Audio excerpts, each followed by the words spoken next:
से कम 5,000 रुपया दिलवा दीजिएगा, ठीक है ना, क्योंकि हमारे साथ मेंबर भी जाएंगे। आपको ठग लिया गया एक फर्जी संस्था के द्वारा। पैसा आपने किसके अकाउंट में ट्रांसफर किया? सरिता राय के अकाउंट। हम 24,000 रुपया दे चुके थे, आज तक मेरा एक क्लियर भी नहीं हो पाया। पहले मेरा बात सुनिए, आपने 24,000 मुझे दिया है। आप कितनी लुटेरी महिला है। कम से कम संस्था में जाने आने के लिए, मेंबर को खाने पीने के लिए आपको 5,000 रुपया देना ही पड़ेगा। ये पैसा भी कर्ज लेके दी है। सोचिए कि कितनी गरीब है और आके ऑन कैमरा कहती है कि हम गरीबों की मसीहा की देवी हैं। ये लोग ना धंधा बना ली हैं। सरिता जी, आप कहते हैं ना प्रूफ, देखिए ये प्रूफ आपके मुंह पे तमाचा है कि आप कितनी भ्रष्ट महिला है। मेंबर जाएंगे, उनको देना होगा, उनको खिलाना पिलाना सब करना रहता है। हम फ्री में नहीं जा सकते हैं बाबू। आप फ्रॉड है, आपके नाम के आगे फ्रॉड लगेगा। मैडम से हिसाब मांगा जाएगा ना कि अब 24,000 कहाँ खर्च किए हैं। कौन सीमा हो बताओ। सरिता राज अब इसे पहचानने से इनकार कर रही है। ये लोग मैडम लोग थाना के नाम पे 10,000, 15,000, 50,000 का उगाही करती हैं। उनके लिए बीवी अच्छी नहीं होती है, लेकिन बीवी का पति बहुत अच्छा लगता है। कंप्लेन बीवी करेगी लेकिन बात हस्बैंड से करती है। नमस्कार, देशवा न्यूज देख रहे हैं आप, आपके साथ मैं अमित झा। देखिए लगातार जो हमारा अभियान चल रहा है फर्जी एनजीओ के खिलाफ, ऐसी महिलाओं के खिलाफ जो पीड़ित महिलाओं को ही लूटती है। कल एक ड्रामा क्रिएट किया गया, एक सीन क्रिएट किया गया, कुछ वीडियो भी डाले जा रहे हैं, लेकिन उन सब से हमें कोई फर्क नहीं पड़ता है। पहले ही हम क्लियर कर दे, हम अपना अभियान जारी रखेंगे और इस पूरे मामले में कौन एक्सपोज हो रहा है, कौन एक्सपोज होगा, वो भी जनता जानती है, दर्शक जानते हैं। देखिए मिर्ची तेज लगी है, लेकिन आपको जितनी भी मिर्ची लगे, हमने कहा है कि जब तक आपके जैसे फर्जी एनजीओ पे, आपके संस्था पे ताला नहीं लगेगा, तब तक हमारा अभियान जारी रहेगा। और देखिए इसमें हमें ज्यादा दिक्कत नहीं आ रही है, क्योंकि आपकी गुनाह की फाइल इतनी लंबी है, आपकी फहरिस्त इतनी लंबी है कि खुद आपके द्वारा सताए, आपके द्वारा लूटे हुए लोग हमारे स्टूडियो हमें अप्रोच करके आ रहे हैं। देखिए पहले हम परिचय करवा दें। देखिए हमारे बगल में जो बैठी हैं ये सीमा है, ये सीमा है, और इनके दुख की कहानी तो हम बाद में बताएंगे, लेकिन इनसे भी सरिता राज जी ने पैसों की ठगी की है इंसाफ दिलाने के नाम पे। और जब ये पीड़िता अब अपना पैसा वापस मांगती है तो वो इसे जानने से इनकार कर देती हैं। पूरी घटना सबूत के साथ इनकी जुबानी भी बताएंगे और सबूत भी देंगे। साथ में पूनम जी हैं, सामाजिक सेविका है, पहले सरिता राज के ही साथ थी, लेकिन पिछली बार भी उन्होंने कहा था कि गंदगी वहां पे हमें दिखी तो हम अलग हो गए। पूनम जी, पहले हम आपसे शुरुआत करेंगे कि ये जो महिला है, ये जो पीड़िता है, इनके बारे में आप भी जानती हैं, क्या कुछ हुआ इनसे तो बात करेंगे ही। आप क्या जानती हैं और आपको क्या क्यों लगा कि इसके लिए आवाज उठाना चाहिए? बिल्कुल, एक तो पीड़ित है, ऊपर से इसको बीमारी भी था, कैंसर का थोड़ा सा लक्षण था।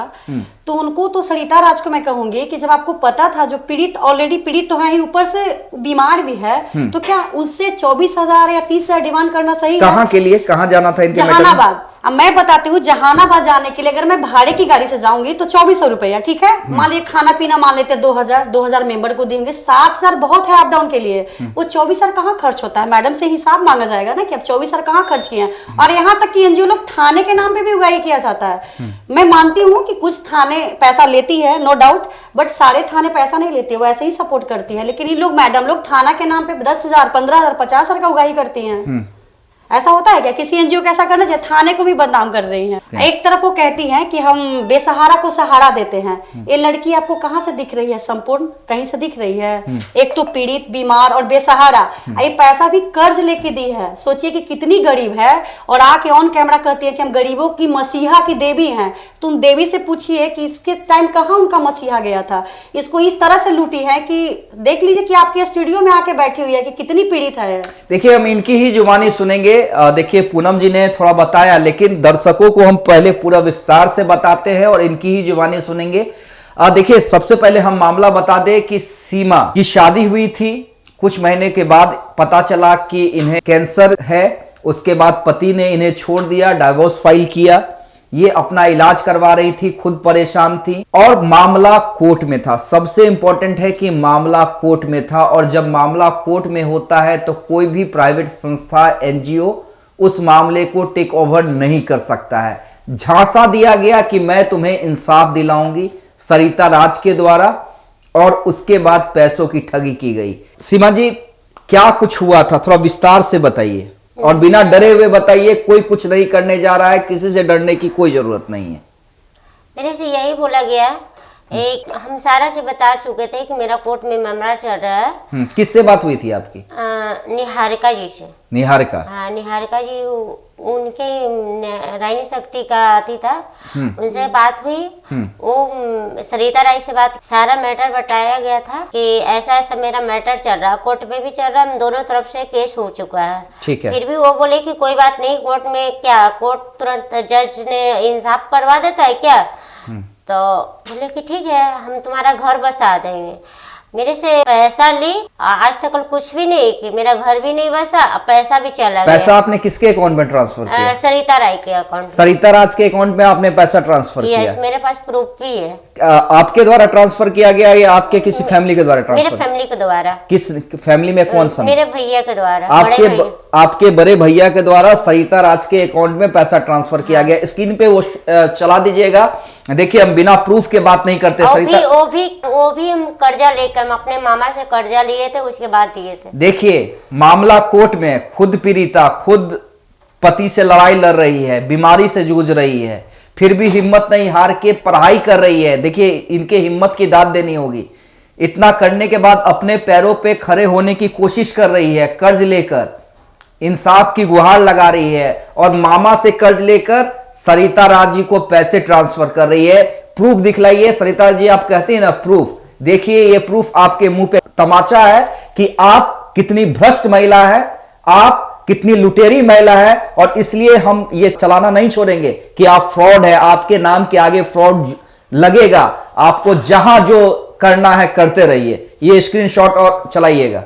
तो आपने प्रूफ देखा कि सरिता राज जी के अकाउंट में 24,000 रुपए ट्रांसफर किए। में भी दिए थे 24,000 प्लस 1,500, ऐसे 5,000 का डिमांड की थी कि हम 5,000 देंगे। हम 5,000 मतलब 5,000 फिर? हाँ, मतलब 24,000 लेने के बाद फिर 5,000 मांगा गया। तो उसमें किस चीज के लिए? जाने के लिए कि खर्चा होगा, सब मेंबर लोग जाएगी, उसको देना है, ये सब कर ले गए। फिर भी हम बोले कि हम नहीं देंगे, 24,000 दे चुके हैं, और 24,000 में आज तक मेरा कुछ काम नहीं हुई है। ठीक है। फिर भी बोली कि नहीं दोगी तो हम नहीं जाएंगे। फिर भी हम वहाँ थाना पर जाकर फिर उसको 1,500 रुपया दिए। फिर 1,500, यानी 24,000 प्लस 1,500 कैश, यानी 25,500। ठीक है। अच्छा, ये जो आपका बातचीत था उसका ये ऑडियो रिकॉर्डिंग है क्या? हाँ, और रिकॉर्डिंग है मेरे पास। चलिए वो रिकॉर्डिंग भी सुना देते हैं कि वो ऑडियो रिकॉर्डिंग भी चला दीजिए, जब 24,000 के बाद 5,000 की फिर से डिमांड सरिता राज के द्वारा की गई। 29 तारीख को कितने बजे चलना है? क्या? 29 तारीख को चलना है ना? हाँ, चलना है। कैसे चलिएगा? मैं आप तो यहाँ से ट्रेन से जाइएगा? हाँ, हम ट्रेन से जाएंगे। हाँ, तो ट्रेन से आपके साथ चलेंगे, लेकिन देखिए हम एक समाज सेवी संस्थापक है, ठीक है ना। अब हम आपके साथ ट्रेन से तो चल रहे हैं, क्योंकि गाड़ी से चलने में बहुत पैसे खर्च हो जाते हैं। फिर भी कम से कम 5,000 रुपया दिलवा दीजिएगा, ठीक है ना, क्योंकि हमारे साथ मेंबर भी जाएंगे। मैम, हम अभी 1 रुपया नहीं मिलवाएंगे, जब तक मेरा क्लियर नहीं होगा तब तक हम 1 रुपया नहीं मिलेगा। मेरा बात, हम फ्री में नहीं जा सकते हैं बाबू। हम सब मैम, हम 24,000 रुपया दे चुके थे, आज तक मेरा एक क्लियर भी नहीं हो पाया। पहले मेरा बात सुनिए, आपने 24,000 मुझे दिया है। शुरुआत में बहुत सारे मेंबर गए थे, आप भी देखी हैं।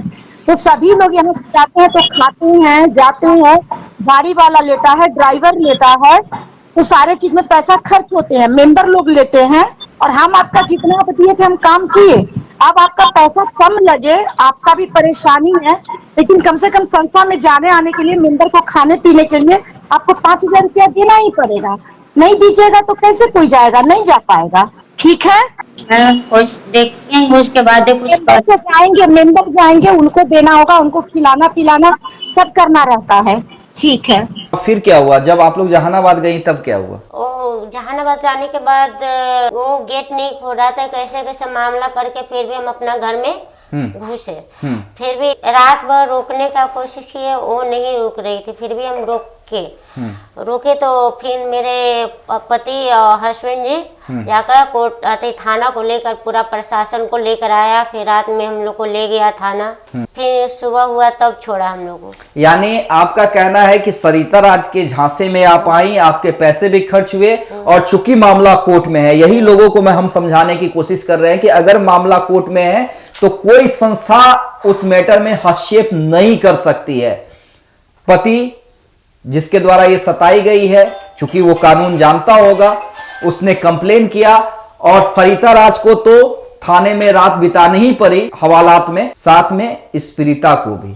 तो समझिए कि समझ कहां है और आप लोगों को कैसे जानकारी के अभाव में बेवकूफ बनाया जाता है इन फर्जी संगठन के द्वारा, कंचन के द्वारा, सरिता राज के द्वारा। उसके बाद क्या हुआ? उसके बाद कुछ भी नहीं, अपना घर चले गए। 7 दिन का मेरा टाइम लिया हस्बैंड तो कि ठीक है हम सुलझा लेंगे मैटर को, नहीं सुलझाया। उसके बाद जब ये हमारे पास आई तब हमने कहा कि आप डायरेक्ट सरिता राज को कॉल की। देखते हैं कि सरिता राज के द्वारा क्या कहा जाता है। अब जानते हैं कि जिस महिला ने, जिस फर्जी महिला ने, जिस लुटेरी महिला ने इससे 24,000 डायरेक्ट अकाउंट में मंगवाए, 1500 कैश लिया, खुद तो थाने में रही रात भर, इस पीड़िता को भी उसके कारण रहना पड़ा। उसके बाद सरिता राज अब इसे पहचानने से इनकार कर रही है। यह भी बड़ा इंटरेस्टिंग है। देखिए, एक एक करके हम पोल खोलेंगे। आप लोग कहानी बनाते रहिए, स्क्रिप्ट राइटिंग पे काम करते रहिए, लेकिन यहां पे लाइव आपके गुनाहों की जो दास्तां है वो हम दिखलाते रहेंगे। तो समझिए कि अब सरिता राज इसे पहचानने से इनकार कर रही हैं। वो भी पूरा ऑडियो क्लिप आप सुना दीजिए। हेलो हेलो, हाँ बोलिए। हम सीमा बोल रहे हैं मैम, गया से। हाँ बोलिए सीमा जी। नमस्ते मैम। हाँ हाँ नमस्ते, बोलिए। बोल रहे मैम कि आज तो 24,000 दी है तो कुछ किसको 24,000? किसको 24,000 दिए? आपको दिए ना मैम, हम अपना काम के लिए। कहाँ दिए? कब दिए? किसको कहने पर कॉल पे लगा रहे हैं? कैसे आरोप को बनाकर? कौन आपको बोल रहा है कि ये सब कॉल करो? आपने कब पैसा दिया? मैम मेरे पास सुनिए ना मैम, मेरे पास सारा प्रूफ है। रिकॉर्डिंग दाब के सोशल मीडिया पे डालने के लिए कुछ समाज सेवियों के षड्यंत्र का हिस्सा बनने के लिए इस तरह का आरोप लगाना कतई बर्दाश्त नहीं किया जाएगा। कौन सीमा हो बताओ? अब हम पूनम जी के पास आना चाहेंगे। पूनम जी, देखिए सवाल तो आपसे भी है। बिल्कुल। कि आज आप इसे इंसाफ दिलाने के लिए आई हैं। कभी आप भी उस दलदल में थी? बिल्कुल थे, कीचड़ में थे हम। लोग कैसे माने कि आज वाकई आप सच के साथ खड़ी हैं? क्योंकि आपके स्टूडियो में बैठे हुए सच के साथ है, तभी तो। झूठ के होते तो हम भी कहीं ऑफिस में बैठे होते, 10 पीड़िता को बुला के इसी जैसे ये लूट रही हो वैसे लूट रहे होते। मेरा कहना है एनजीओ कोई भी हो, अगर मैटर कोर्ट में चलता है तो आप एक पहल कर सकते हैं। आप किसी के घर पे जाके हल्ला हंगामा करके वीडियो बना के नहीं डाल सकते हैं, ऑथराइज नहीं है। लेकिन ये कंपनी है, एनजीओ भी नहीं है। एनजीओ भी होता तो 1 मिनट के लिए मान लेते कि थोड़ी सी हो।